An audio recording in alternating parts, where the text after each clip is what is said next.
ହାତର ମେହେନ୍ଦି ବି ନିଜେ ନିଜେ ପ୍ରତିଯୋଗିତା କରିବା ଆରମ୍ଭ କରିଦେଲେଣି। କାହା ହାତର ମେହେନ୍ଦି ସବୁଠୁ ସୁନ୍ଦର ଲାଗୁଛି ବୋଲି। ସହରରୁ ଗାଁକୁ ଫେରିଥିବା ଅନେକ ଲୋକଙ୍କ ସହ ଭେଟାଭେଟି ଆଉ କେତେ ବନ୍ଧୁବାନ୍ଧବଙ୍କ ଉପସ୍ଥିତି ରଜକୁ ଆହୁରି ଜମେଇ ଦିଏ। କିଏ ଲୁଡୁ ଖେଳ ତ ଆଉ କିଏ ଚେସ୍ ତ କିଏ ଗପସପ।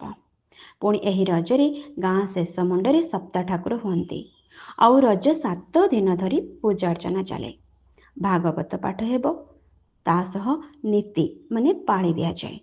ଲୋକ ପ୍ରତିଦିନ ଖାଇବା ପାଇଁ ଅନ୍ନ ତରକାରୀ ଖେଚୁଡ଼ି ପ୍ରସାଦର ବ୍ୟବସ୍ଥା କରାଯାଏ।